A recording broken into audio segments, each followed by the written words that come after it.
Salve galera, tudo bem com vocês? Hoje a gente vai falar um pouco sobre reestruturação produtiva, que é um momento em que o capitalismo, o modo de produção capitalista precisa se reformular, se reinventar para continuar garantindo a acumulação de riqueza, né, e a exploração, que é o princípio fundamental desse sistema. Bom, para a gente entender o porquê dessa necessidade de transformação, a gente precisa entender um pouco o contexto em que o capitalismo se vê numa encruzilhada. No começo dos anos 70, já na verdade no finalzinho dos anos 60, mas mais intensamente no começo dos anos 70, o capitalismo enfrenta uma profunda crise estrutural. Por que eu estou falando crise estrutural? E vou chamar atenção para esse adjetivo estrutural. Existem crises que são conjunturais, ou seja, algum elemento externo, né, que possa desequilibrar um pouco ali o funcionamento do sistema capitalista, levar a uma crise, né, algo inesperado, algo fora da normalidade que leve a uma crise, né? Essa é uma crise conjuntural. Agora, nesse contexto, no começo dos anos 70, a gente está falando de uma crise estrutural do capitalismo. Quem vai desenvolver essa ideia de crise estrutural é um pensador chamado Istvan Meszaros, né? Ele vai ressaltar essa importância de, de, de chamar atenção para esse adjetivo estrutural. Por que estrutural? Porque é uma crise inerente ao próprio funcionamento do sistema capitalista, do modo de produção capitalista. O que quer dizer isso? Quer dizer que o funcionamento do capitalismo ele gera contradições internas. Essas contradições que são marcadas pelas relações de produção, pelo fato de uma classe se explorar outra, né, para garantir a sua riqueza. Né? Como o Marx já vinha falando lá desde o século XIX, a lógica de funcionamento do capitalismo consiste no enriquecimento de uma classe em detrimento da pauperização de outra classe. Né? Quanto mais a burguesia acumula, mais pobre, mais sacrificado é o proletariado. Essa é uma contradição inerente ao funcionamento do sistema capitalista. Além disso, o sistema capitalista ele vai é, é, quando ele opera na lógica de acumular sempre, acumular cada vez mais riqueza, né, na mão da burguesia, ele vai gerando problemas internos, né? Tem essa questão da diferença social, mas tem uma questão própria dos limites desse sistema, né? E é isso que a gente percebe nos anos 70, né, com o capitalismo, essa crise estrutural do capitalismo. Vejam, o modelo de produção, né, capitalista que a gente vinha observando aí desde o comecinho do século XX, lá nos anos 10, anos 20, né, e que vai indo a todo vapor, né, até a década de 50 e 60, é um modelo fordista-taylorista. Aquele modelo baseado na linha de produção, na organização racional do trabalho, para aumentar a produtividade, para produzir cada vez mais, cada vez em menos tempo, barateando o preço das mercadorias e propiciando um consumo em massa. Então, a lógica de funcionamento do modelo fordista-taylorista é produção em massa seguido de um consumo em massa. Se produzia muito carro, se consumia muito carro. Se produzia muita geladeira, se consumia muita geladeira. Agora, esse modelo de produção ele tem um limite estrutural. Quantas geladeiras a gente compra por ano, né? Eu compro uma geladeira, ela dura ali uns 10, 15 anos, espero, né? Ou um carro, a gente compra o carro e não é todo mundo que consegue trocar de carro todo ano, né? Isso é um privilégio de algumas classes. O que eu estou querendo dizer com isso? É que essa ideia de consumir em massa, né, típica do Fordismo, tem um limite, né? Não é, a gente não consegue consumir no mesmo nível que se produz por muito tempo. É claro que durante muitos anos se conseguiu produzir bastante e se consumir bastante, mas no começo dos anos 70 isso começou a chegar num limite, é um limite próprio desse modelo, desse padrão de produção e acumulação de capital, né? Produzir em massa e consumir em massa tem um limite. E é nos anos 70 que o capitalismo começa a chegar nesse limite do consumo em massa. Tá? Esse limite, essa crise do próprio modelo fordista-taylorista, ele vai ser acentuado por uma outra crise, que foi a crise do petróleo. Né? A crise do petróleo, que tem, né, como marco histórico aí o ano de 1973, mas a partir de 1973 a gente tem vários episódios semelhantes. A crise do petróleo foi uma subida generalizada e rápida do preço do barril do petróleo.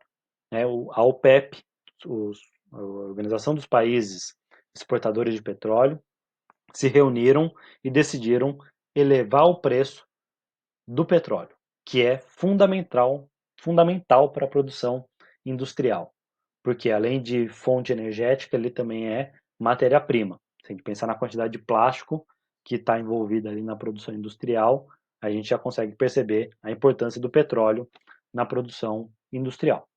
Pois bem, com a subida do preço do petróleo, há uma subida no preço das mercadorias, porque ficou mais caro produzir a mercadoria. Aquele plano inicial ali do Ford, né, de produzir em grande quantidade para baratear o preço das mercadorias, isso entra em contradição com essa subida do preço do petróleo. Então, as mercadorias vão ficando cada vez mais caras por conta do preço do petróleo. Se a população já não tinha condições de consumir, né, no mesmo nível que se consumia décadas atrás, né, com a subida dos preços, essa crise se acentua. Né? Então a gente vai chegando numa crise profunda do capitalismo. Além disso, né, e diante dessa crise, diante desses limites da produção fordista-taylorista, dessa produção em massa, né, e da crise do petróleo, há também um movimento de financiarização da economia. O sistema financeiro, né, os bancos, os especuladores, os investidores, começam a perceber que a lucratividade do setor produtivo ela é muito limitada. Ela está chegando num limite. Né? Não é mais vantajoso investir no setor produtivo. Por isso que há uma migração de investimentos para o setor especulativo, para o mercado financeiro. Né? Investimento em ações, em títulos de dívida, né? em títulos de dívida pública, em mercado imobiliário, em fundos de pensão. Né? São ambientes do sistema financeiro que ofereciam maior lucratividade. Ou seja, foi visto ali naquele momento, né, a partir dos anos 70, uma possibilidade de ganhar dinheiro sem precisar produzir mercadoria. Né? Você os investidores viram essa possibilidade de acumular riqueza sem precisar apertar um parafuso, sem precisar produzir uma peça que seja. É um ganho por meio da especulação, né? Da movimentação do sistema financeiro. Tá? Então, o que a gente está vendo é que o modelo de produção fordista ele está perdendo consumo, ele está encarecendo e ele está tendo cada vez menos investimento do setor financeiro. Né? Os bancos deixam de investir na produção industrial e passam a investir no mercado de ações, nos fundos de pensão, nos títulos da dívida de diversos países. Bom, esse modelo de produção chega no seu limite estrutural. O capitalismo está em xeque. Ou existe uma transformação radical da sociedade, ou o capitalismo precisa se reinventar. E é isso que acontece. A gente vê uma reorganização do próprio modelo, do próprio modo de produção capitalista.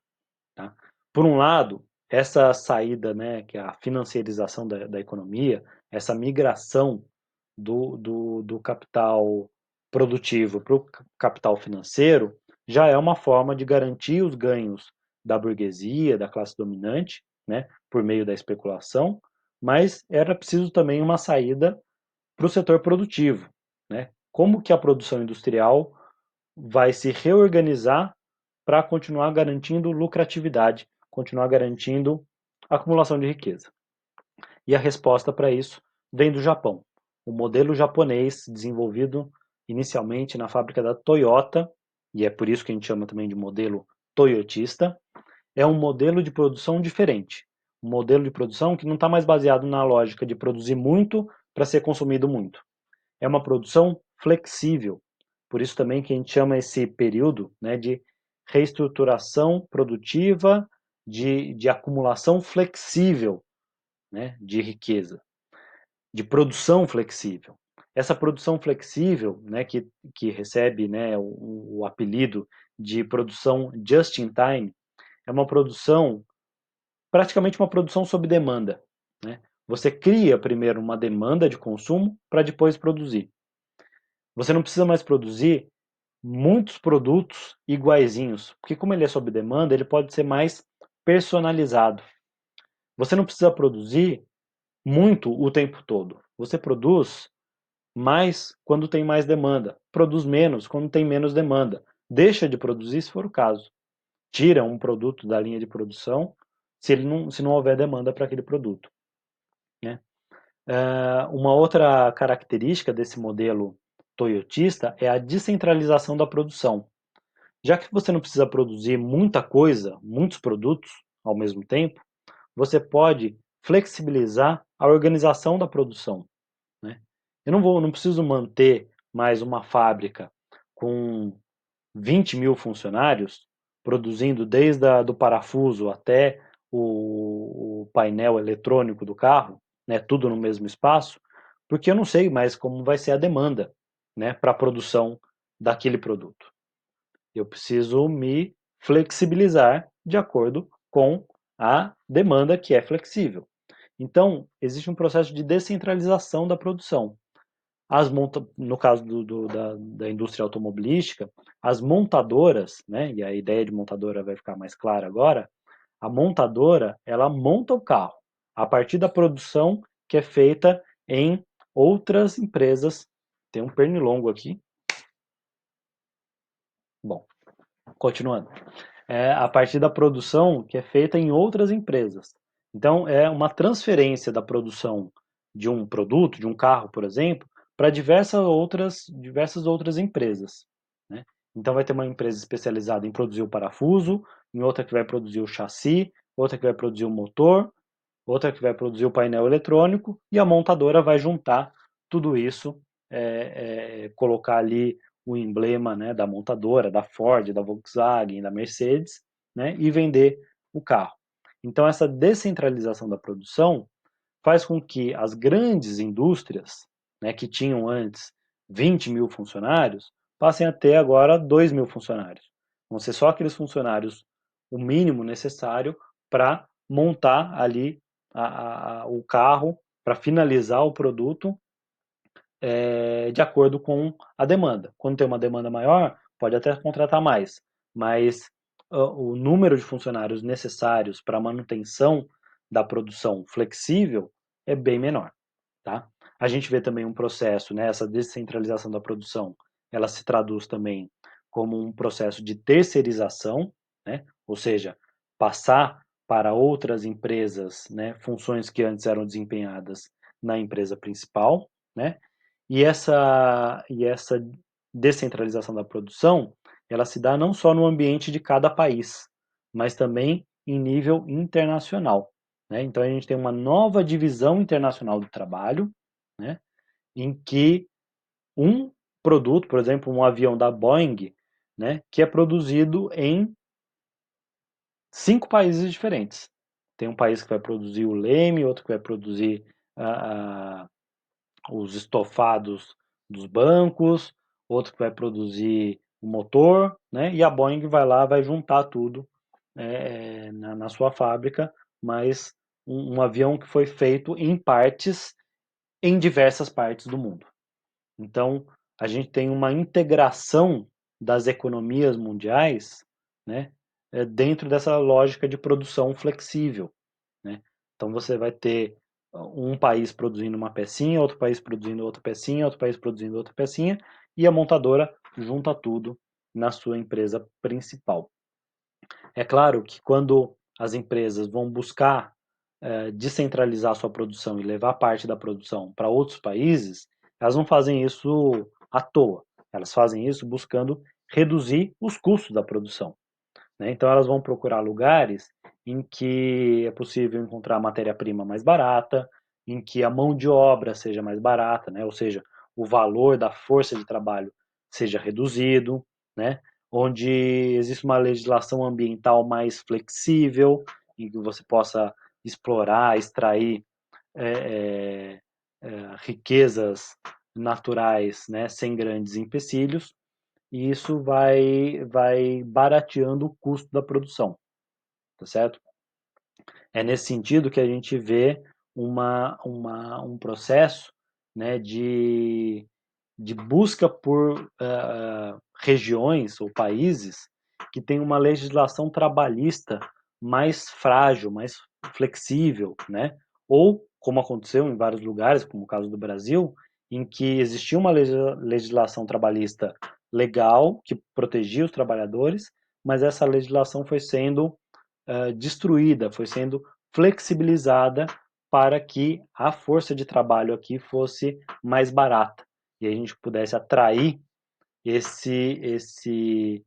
o interesse dessas multinacionais, dessas empresas estrangeiras para vir aqui utilizar essa mão de obra mais barata, tá certo? É, o modelo toyotista japonês, ele tem uma outra característica também, que é a participação dos trabalhadores nas decisões, tá? Isso, por um lado, parece algo muito interessante, porque parece, né, no nível da aparência, romper com a lógica da alienação do trabalho. Então, aquele trabalhador que só aperta parafuso, né, agora ele vai começar a pensar, né, vai ser convidado a participar das decisões da empresa, vai ser convidado a pensar em como produzir de forma mais eficiente, de forma mais barata. Agora, por baixo da aparência, né, quando a gente vai analisando isso mais profundamente, a gente percebe que essa participação dos trabalhadores nas decisões, na organização da produção, é uma participação limitada e controlada, né, pelos, pelos próprios patrões, pela própria burguesia, pelos capitalistas. Ou seja, aquele trabalhador ele é convidado, né, a participar da produção, né, mas ele é convidado a garantir os lucros e a acumulação de capital dos patrões, né? Em certa medida, existe uma retribuição, vamos dizer assim, para os trabalhadores, né? Um bônus, né? Uma promoção, alguma coisa assim, mas a gente consegue perceber que em escala, observando isso em grande escala, a gente vê que essa participação dos trabalhadores gerou muito mais lucro para a burguesia, para os donos dos meios de produção, né? E em ganhos muito pouco significativos para os trabalhadores, tá? Bom, esse modelo, nossa, esse pernilongo tá difícil. Esse modelo japonês, modelo toyotista, né, que vai sendo implantado passo a passo, pouco a pouco, em diversos países, né, diversas empresas vão adotando esse modelo, ele traz impactos significativos para o mundo do trabalho, para os trabalhadores. O primeiro aspecto que a gente pode ressaltar é a questão do desemprego, né? A gente tem um desemprego crescente. Se antes uma empresa empregava 20 mil trabalhadores, agora ela precisa de 2 mil trabalhadores. Ou seja, a gente teve um desemprego em massa e generalizado. A gente tem também um impacto na questão da legislação trabalhista, né, de diversos países, justamente nessa tentativa de atrair esses investimentos das empresas multinacionais. Então, os países vão flexibilizando a sua legislação trabalhista, deixando os trabalhadores cada vez mais desprotegidos, com cada vez menos direitos trabalhistas, para que o valor da força de trabalho nesses países fosse menor e mais atrativo para essas empresas multinacionais. É nesse contexto que a gente tem, por exemplo, a reforma trabalhista aprovada aqui no Brasil em 2017, no sentido de colocar o Brasil no mundo dessa forma. Falar, gente, aqui a gente é mão de obra barata, né? É claro que isso levou a um processo de informalização, né, de desemprego, enfim, uma série de consequências que a gente pode trabalhar mais em outros momentos. Outra característica, né, outro impacto para o mundo do trabalho, né, dessa reestruturação produtiva, dessa adoção do modelo toyotista, né, é a exigência de um trabalhador polivalente. Se antes lá no Fordismo o trabalhador ele tinha que ser apenas um macaco amestrado a apertar parafuso no tempo certo, né, agora no modelo toyotista o trabalhador ele precisa saber desenvolver várias funções, porque agora ele não vai só apertar um parafuso, ele vai apertar o parafuso, ele vai ligar a máquina, ele vai fazer a manutenção da máquina, ele vai ser convidado a pensar em estratégias de aumentar a lucratividade, em reduzir custos, né? Então ele precisa ser um trabalhador polivalente e flexível. Ele precisa estar apto a desempenhar diversas funções, às vezes diversas funções ao mesmo tempo, tá? Então muda, né, a característica do trabalho, né, da exigência para o trabalhador, né? Então tem uma exigência de qualificação, né, maior, né, e de um trabalhador que seja apto a desenvolver várias funções, inclusive não só funções manuais, né? Uma outra característica, né, do trabalho no modelo toyotista é justamente essa a necessidade de usar a capacidade intelectual do trabalhador, né? Quando o trabalhador é convidado a participar da produção, né, a participar das decisões, ele está sendo tendo a sua capacidade intelectual também utilizada na acumulação. Então, além dele ser explorado no seu trabalho físico, manual, ele também é explorado, né? Existe uma exploração da sua capacidade intelectual e criativa, né? É claro que uma coisa a gente precisa deixar muito bem esclarecido, né? Não dá para dizer, né? E basta olhar para qualquer indústria, né? Perto da gente, não dá para dizer que o modelo fordista foi completamente substituído pelo modelo toyotista, tá?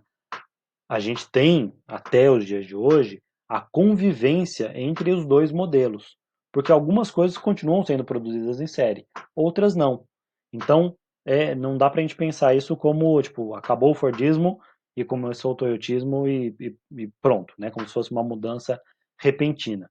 Isso é uma mudança gradual, né? E diversos elementos do Fordismo continuam existindo, né? Nas indústrias, continuam existindo na produção industrial, no setor produtivo, tá? Então, não é uma mudança geral, repentina de um modelo para outro. A gente está vivendo um período em que existem estruturas de produção fordistas convivendo com estruturas de produção toyotistas, flexíveis, tá? Então a gente tem a convivência, né, entre esses dois elementos.